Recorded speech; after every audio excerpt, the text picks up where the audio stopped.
Nous allons continuer donc maintenant dans la série que vous connaissez si vous avez suivi les dernières semaines, avec une petite pause, un autre message pour Pâques, ça vous le savez, mais pour Pâques, j'ai lu une douzaine de versets ou plus. Aujourd'hui, je lis même pas 12 paroles, 12 mots, parce que le texte, c'est Éphésiens 6, 17, et juste la première partie.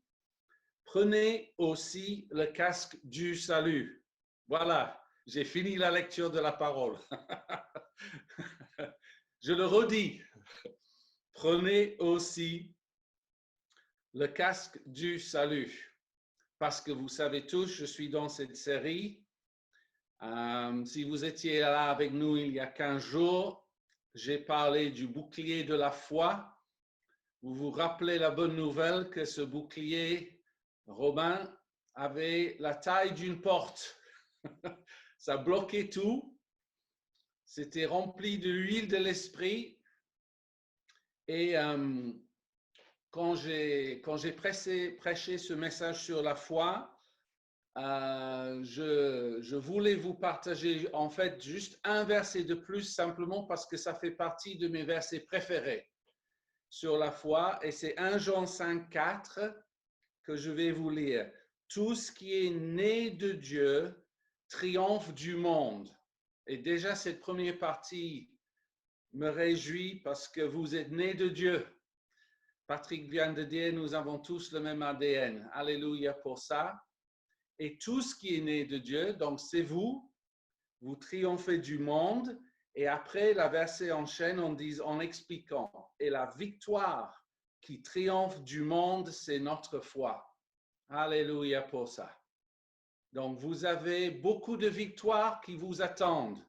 Si vous êtes d'accord avec ça, il faut dire Amen. Alors, on a appris dans le langage des signes, on met sa main, on met le oui comme ça sur l'autre main. Ça, c'est Amen. Il y a beaucoup de victoires qui vous attendent. D'accord. Comme ça, je n'ai pas l'impression de parler dans le vide. Vous comprenez? Vous encouragez le pasteur. Et maintenant, ces victoires, Dieu veut nous les donner dans tous les domaines de nos vies. Et c'est pour ça que j'ai besoin de vous donner aujourd'hui juste un seul mot de grec. Mais c'est un mot très riche. Et parfois dans mes messages, je vous encourage à noter certaines choses. Et là, c'est le cas parce que vous n'avez pas besoin de noter le mot grec. Si vous voulez, vous pouvez. Mais donc, je me focalise sur le mot pour salut dans le grec. D'accord? Puisqu'on nous demande de mettre le casque du salut, il faut comprendre qu'est-ce que ça veut dire concrètement dans ma vie. Le mot est donc prononcé sotérias, ça c'est le mot grec pour salut. Et ce que je veux souligner aujourd'hui à plusieurs reprises, c'est le principe simple que si tu sais ce qui est inclus dans ton salut et tu sais que tu as le droit de vivre ces choses, en fait, ça te pousse à prendre position. Quand tu sais, non, ça m'appartient, je ne me laisse pas faire et surtout, je ne me laisse pas voler par l'ennemi. Si Dieu dit que c'est à moi, donc je vais tout faire pour vivre cette réalité. Et le Saint-Esprit donc veut que tu comprennes d'abord les différents éléments compris dans le mot sotérias. Et je prends cette définition d'un dictionnaire biblique. Donc, je fais la liste et après, je vais quand même commenter un peu les différents éléments. Voilà, donc sotérias signifie pour nos vies la délivrance, la protection, la plénitude, la prospérité, le bonheur, le salut passé, présent et futur, et le bien-être total. C'est déjà pas mal, et je vais les redire, hein, ne vous inquiétez pas. Mais comprenez donc l'importance. Si Paul nous dit « Prenez le casque du salut », il est en train de dire « Dans votre pensée, comprenez d'abord que tous ces éléments sur cette liste-là sont à vous. C'est votre héritage. Vous avez le droit de vivre ces choses. Tout cela est ton salut. » Et donc, je ne vais pas commenter longuement, mais je vais souligner. Donc, je recommence au début, la délivrance. Et ça, pour vous tous, ça signifie, dans la simplicité, être entièrement libéré de toute influence démoniaque.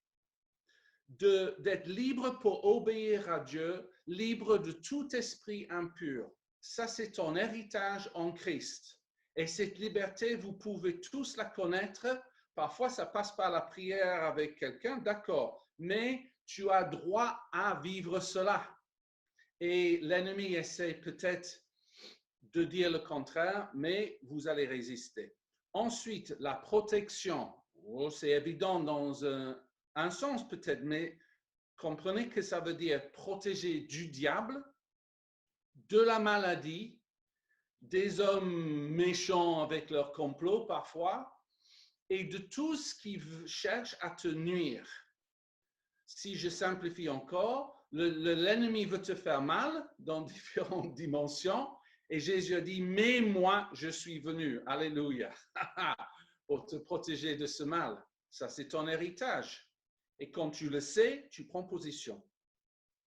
Après le mot, la plénitude, troisième élément, ça veut dire, je suis épanoui, je suis heureux, par exemple, dans le travail de mes mains, je suis heureux dans mes relations, et ainsi de suite. J'ai l'impression de vivre une vie abondante, comme Jésus a dit. C'est tout le contraire de se faire voler, ou, etc. Et si j'appuie sur pause quelques instants, c'est parce que c'est possible que quelqu'un qui entend ce message se dit, mais moi, je ne vis pas cela pleinement dans ma vie. Et je réponds, justement, c'est pour ça qu'on en parle. Parce qu'il faut une prise de conscience. Ça, c'est la volonté de Dieu pour ma vie. Et si je ne la vis pas, c'est pas pour culpabiliser ou de dire, oh, pauvre moi, c'est pour dire, ah, d'accord, je veux que je vive d'autres dimensions que je ne vis pas aujourd'hui. C'est la volonté de Dieu que j'avance dans tous ces domaines. Ce sont des choses que Dieu me donne, donc je vais me battre. Et ça, c'est la bonne réponse que Dieu attend de notre part. Alors, je veux vous donner quelques exemples.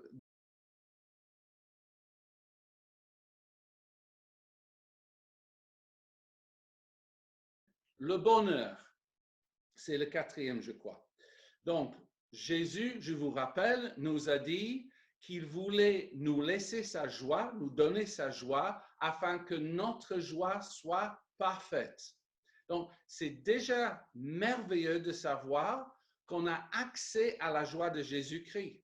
Mais je vous rappelle qu'en Galates 5, 22, 23, vous avez aussi les fruits de l'Esprit Saint, et vous savez que la joie fait partie de cette liste. C'est-à-dire, nous avons accès à la joie de Jésus et nous avons accès à la joie du Saint-Esprit. Ça fait beaucoup de joie. Et je prophétise vraiment sur vous et sur l'Église. C'est un domaine de nos vies que l'ennemi a cherché à voler. Et globalement, de façon générale, l'Église a permis à l'ennemi de voler notre joie. Si vous demandez aux non-croyants à quoi ressemble un culte ou une cérémonie religieuse, on ne va pas parler de joie. Même les images projetées à la télé, on voit les gens avec un comportement très formel, très sérieux.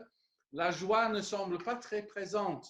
Mais Dieu est un Dieu joyeux et il est en train de rétablir la joie. Pourquoi? Parce que c'est une joie qui ne dépend pas des circonstances. Moi, j'aimerais que pendant le confinement, les personnes les plus joyeuses à Paris soient des chrétiens. Dites Amen si vous êtes d'accord avec ça. Yes! Et si les gens disent, mais pourquoi vous êtes joyeux? Parce que vous avez telle et telle pression, vous dites, parce que ça n'a rien à voir avec mes circonstances. Je suis joyeux parce que je suis en lien avec le prince de la joie. Et je peux l'appeler ainsi parce que Hébreux 1, 9 dit que Jésus était rempli d'une huile de joie au-delà de ses compagnons. Je vous ai déjà prêché ça dans le passé. Jésus était l'homme le plus joyeux sur terre. Et nous avons son ADN. Je répète, Patrick, pour ça, gloire à Dieu. OK. Ensuite, je vais vous donner un témoignage pour le mot suivant, qui est la prospérité. Alors, ce n'est pas mon sujet, je ne vais pas prêcher ça aujourd'hui, mais je vous rappelle quand même la notion biblique de la prospérité. Ce n'est pas « Ah, j'ai 5 maisons et j'ai un compte en banque extraordinaire. » Non, non, non, ça, ce n'est pas la prospérité biblique. La prospérité biblique, c'est « J'ai assez pour tous mes besoins à moi et un surplus pour donner aux autres. » Ça, c'est la prospérité biblique. J'ai ce qu'il faut pour semer et bénir les autres. Et c'est pour ça que vous devez prier pour la prospérité. Parce que dès que Dieu voit que le désir de ton cœur, c'est de bénir les autres, il va dire, ah là, je peux bénir cet homme, cette femme, parce que je vois un bon intendant, quelqu'un où je peux confier mon argent parce qu'il ne va pas juste garder pour lui ou pour elle, il va semer quand je l'inspire. Et ça, c'est la prospérité. Mais il y a quand même, là, je veux vous donner un témoignage qui m'a tellement touché, je peux pas m'empêcher d'en parler, parce que l'autre côté de la médaille, c'est on est dans le confinement et vous le savez, dans certaines nations, il n'y a pas de filet de sécurité, il n'y a pas de soutien du gouvernement comme la plupart des États en Europe. Je connais quelques situations aux États-Unis parce que ma sœur est là-bas et les gens sont très sérieusement en grande difficulté. Et donc, je prie un peu plus pour les États-Unis. Patrick a dit qu'il voulait dire le mot team pour les Américains. Lynn et moi se sont posé la question, est-ce qu'il y a des Américains dans l'Église? Mais après, bon, Kurt est Canadien, c'est à côté, c'est peut-être ça. Mais ce témoignage donc concerne quelqu'un qui s'est trouvé dans une grande détresse financière. Donc, je vous donne maintenant le témoignage. Il faut remonter, j'avoue, 100 ans dans le temps. Donc, c'était autour de 1920 aux États-Unis, à Chicago. Il y avait une femme mariée qui avait 6 enfants. Mais malheureusement, dans les dernières quelques années après la 5e enfant, elle avait une maladie des yeux et elle a fini par devenir aveugle. Mais pire encore, quand elle est devenue aveugle, son mari a décidé de la quitter et la laisser avec 6 enfants et aucune source de revenus. Donc, elle était dans un état désespéré, pas moyen de travailler, la charge des 6 enfants. Et ce qu'elle a décidé de faire, c'est qu'elle a rassemblé les enfants sur le véranda ou le devant de la maison. Et elle a dit, les enfants, nous n'avons pas d'autre solution que de prier. Si Dieu n'intervient pas, je ne sais pas comment nous allons vivre. Et donc, à 7, la dame et ses 6 enfants, ils ont commencé à prier. Et pendant qu'ils priaient devant la maison, le portail au bout du jardin s'est ouvert et les enfants commençaient à dire à la maman, parce que vous comprenez, elle ne voyait rien. Les enfants disaient, maman, maman, il y a un homme qui est passé par le portail et il est vêtu comme Jésus dans nos Bibles d'enfants. Il a une robe blanche et il montre le chemin vers nous. Et puis, un des enfants disait, « Maman, on a peur parce qu'il a du sang sur ses mains et sur ses pieds. » Et les enfants sont partis se cacher derrière la maison parce qu'ils avaient peur de ce qui pourrait se passer et de cet inconnu qui avait du sang. Mais la fille aînée s'est dit, je ne peux pas laisser maman seule, donc je vais voir ce qui se passe. Et donc, elle est revenue et elle a dit, maman, je vois que cet homme pose ses mains sur tes yeux. Qu'est-ce qui se passe, maman? Et au moment où cette dame a vécu son miracle, ses yeux se sont ouverts, Jésus a disparu. Il est venu lui-même imposer les mains sur cette femme pour qu'elle recouvre la vue, pour qu'elle puisse travailler, s'occuper de ses enfants. Et ça m'a tellement touché, cette histoire. C'était dans les journaux de Chicago à l'époque qu'elle a vécu une guérison miraculeuse attestée par les médecins, parce que ça me montre que s'il y a absolument aucune autre solution, tu as ton Dieu, tu as ton Seigneur qui est vivant et qui arrive et qui fait ce qu'il faut pour toi. Alléluia pour ça. Alors, les deux derniers éléments, j'ai parlé du salut passé, et ça, vous le savez, c'est le pardon de tous nos péchés, c'est tellement précieux pour nous. Mais le salut présent est compris dans la pensée, et ça signifie être libre de toute influence du péché et avoir la puissance pour dominer le péché dans nos vies. Le salut est puissant. Le salut te libère aujourd'hui, pas uniquement dans le passé. Gloire à Dieu. Et le salut futur, vous le savez, vous êtes destiné à vivre le paradis. Vous êtes destiné à goûter pleinement à la présence de Dieu.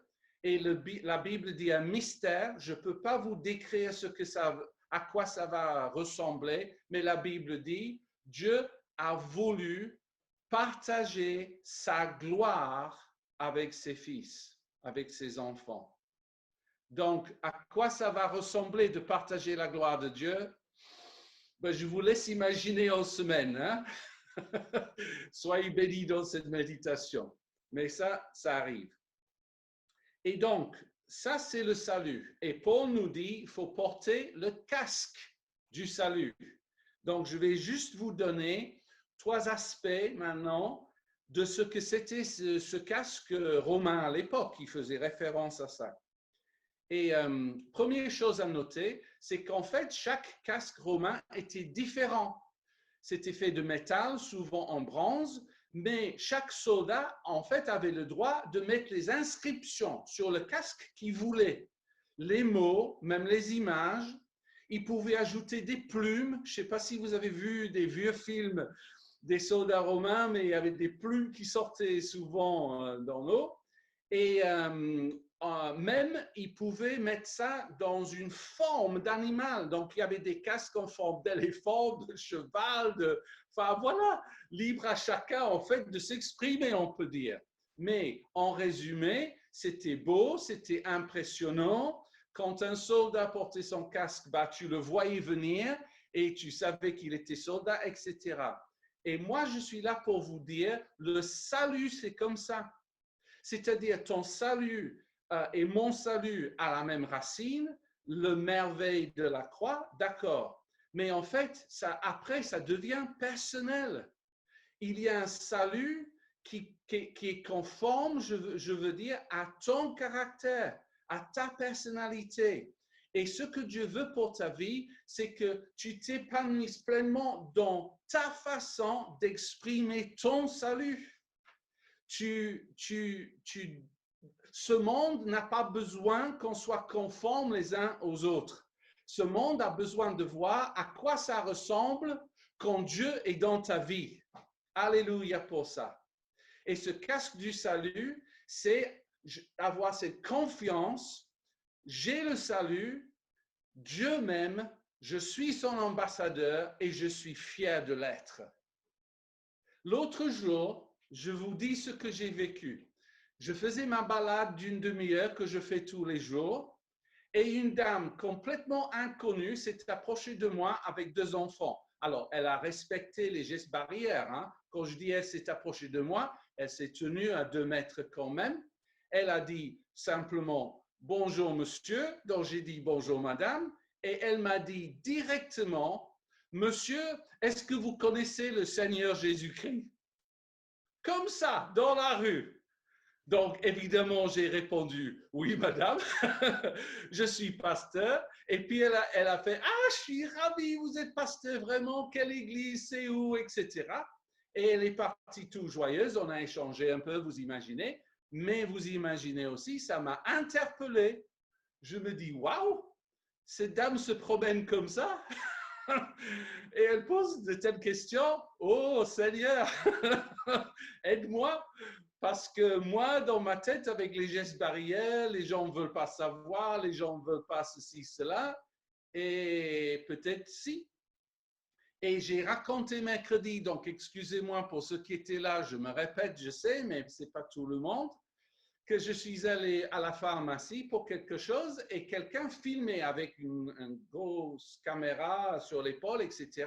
Et il m'a dit, est-ce que je peux faire un entretien pour la télévision avec vous de façon spontanée comme ça?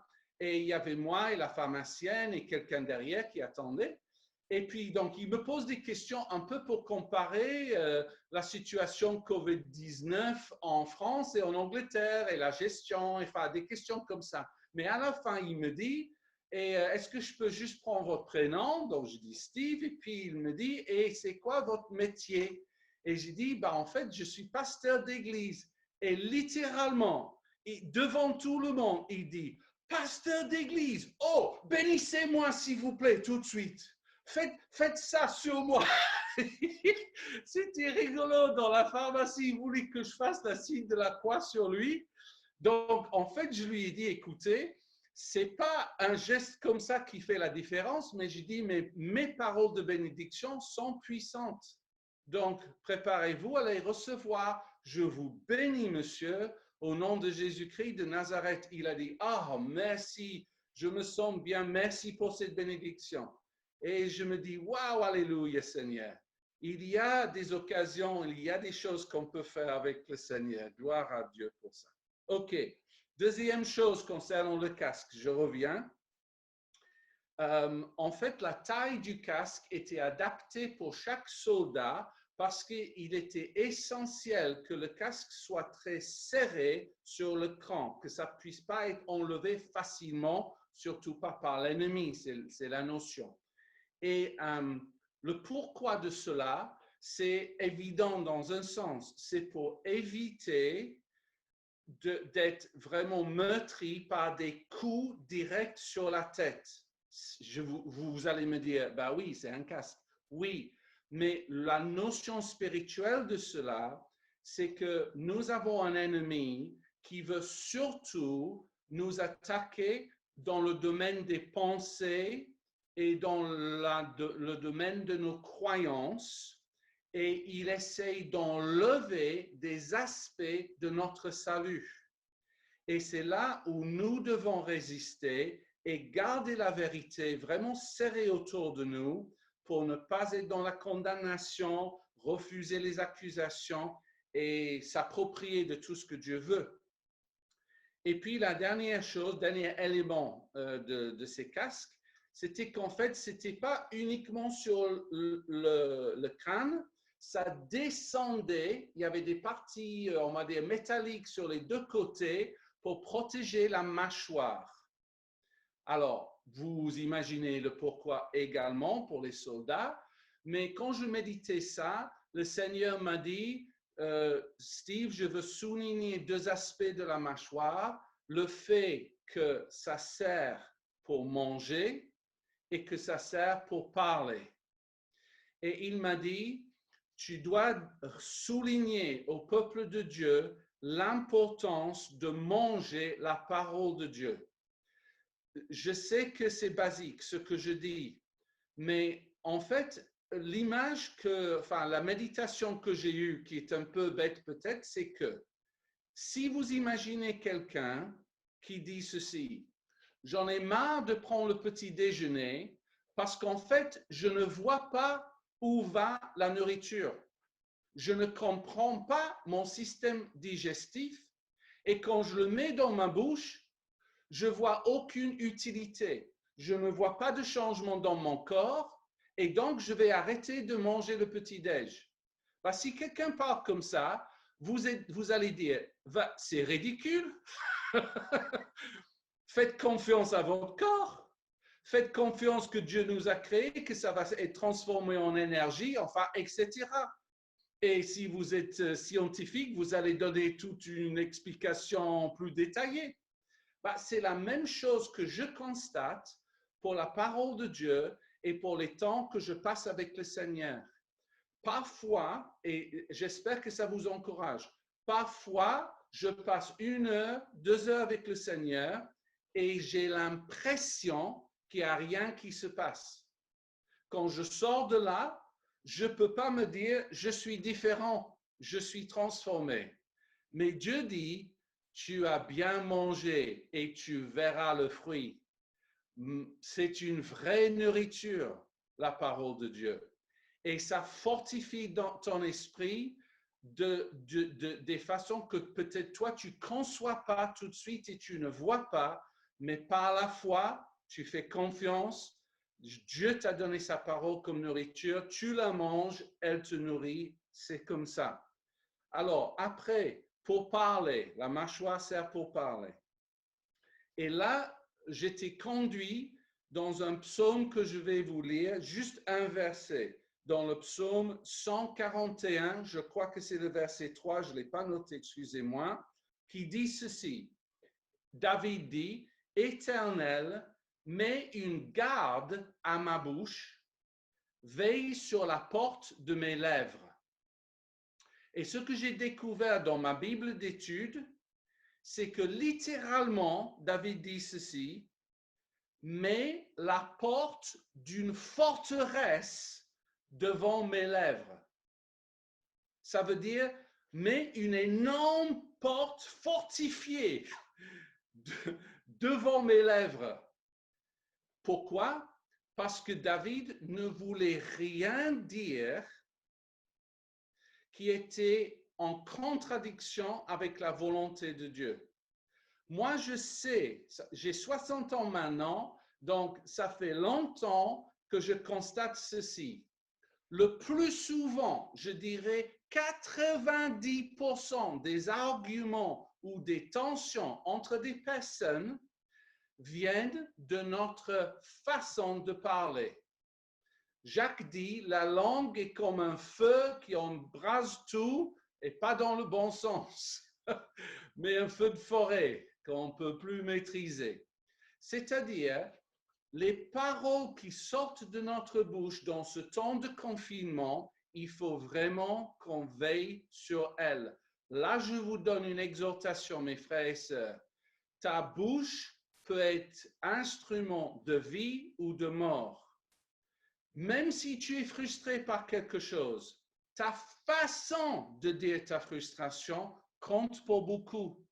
Si tu prends juste le temps de dire avec plus de douceur ou de reformuler ta phrase ou simplement de dire, écoute, quand tu fais telle chose, ça me blesse et j'ai vraiment besoin d'en parler, mais tu le fais avec douceur. C'est des réactions de la langue qui mettent le feu négatif. Et David fait cette prière et s'il vous plaît, je me permets de proposer que vous le fassiez aussi si vous viviez des tensions, bien sûr. Je redis, je crois que c'est le psaume 141, 3. Si c'est le verset 2, vous me pardonnez, je ne l'ai pas sous les yeux. Éternel, mets une garde à ma bouche, veille sur la porte de mes lèvres. Parce que je dis une évidence, pardonnez-moi, si toi, tu décides de laisser sortir que des paroles de douceur, d'encouragement, de gentillesse, je te promets, tu vas vivre la loi de la semence et de la récolte. La personne en face va te donner pareil. Et là, vous êtes dans un cercle vertueux au lieu du contraire. OK. J'ai fini avec le casque. J'arrive maintenant vers la fin avec le cœur de ce que je pense que Dieu est d'abord en train de dire à l'Église et puis à nous individuellement. Je dis ceci. Sans le casque du salut, l'ennemi peut facilement s'attaquer à la vérité de Dieu établie dans l'Église. Alors, de nouveau, le Saint-Esprit me parle d'un verset et je n'ai pas la référence, sauf que c'est quelque part en Timothée, excusez-moi, parce que Paul dit à Timothée, l'Église est le pilier et la colonne de la vérité. L'Église. Si vous voulez, après, je vous donne la référence. Mais ce qui est tellement important, c'est de comprendre que l'ennemi s'attaque à ces vérités. Vous savez tous, ce n'est pas nouveau, que jusqu'à la venue de Martin Luther, l'Église avait perdu de vue l'essentiel de notre salut. Prêcher que le salut venait que par des œuvres et pas par la foi. Et il a fallu 500 ans pour que la plupart de l'Église soit convaincue que nous sommes sauvés par grâce.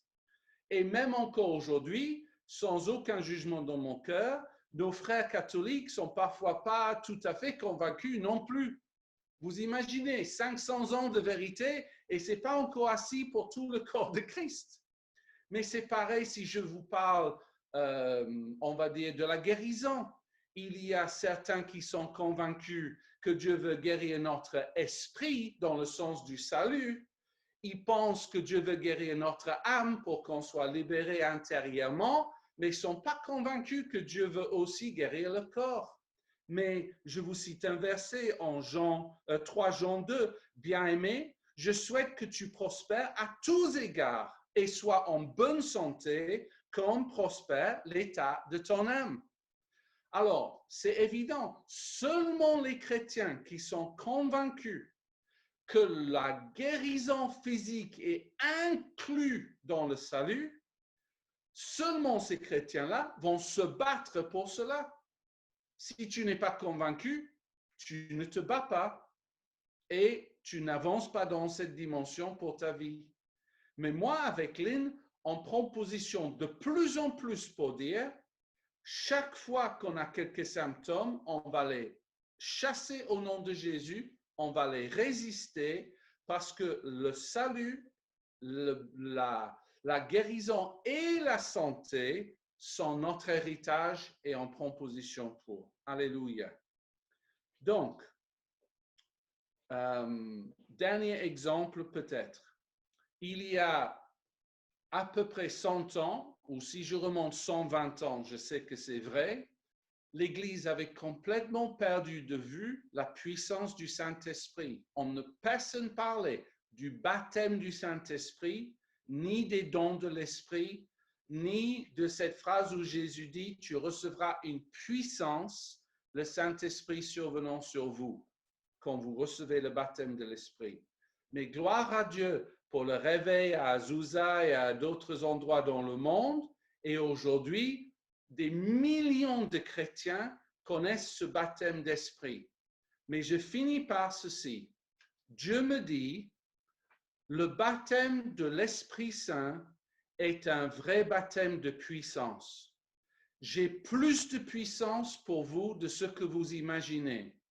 Le désir de Dieu pour nous tous, c'est de vivre le surnaturel au quotidien. Je parle à moi-même en vous le disant. Je dis, nos vies sont trop ordinaires parce que notre Dieu, il est surnaturel et extraordinaire et nous avons son ADN. Patrick l'a dit, donc ça doit être vrai. Et si nous avons son ADN, ça veut dire nous sommes surnaturels, que le surnaturel est notre héritage, que le miraculeux, c'est censé être normal comme c'était normal dans la vie de Jésus-Christ. Et je prophétise vraiment, le Saint-Esprit est en train de restaurer cette vérité dans le casque du salut. Que quand un chrétien réalise, oh, l'ennemi m'a volé, moi je peux exercer les dons de l'Esprit et je ne l'ai pas fait encore. Maintenant, je vais commencer à prier dans ce sens je vais voir et m'attendre à vivre le surnaturel dans ma vie. Et quand tu es convaincu de cela, tu commences à prier dans ce sens, le casque est en place et tu vis de plus en plus le surnaturel de Dieu. Alléluia pour ça.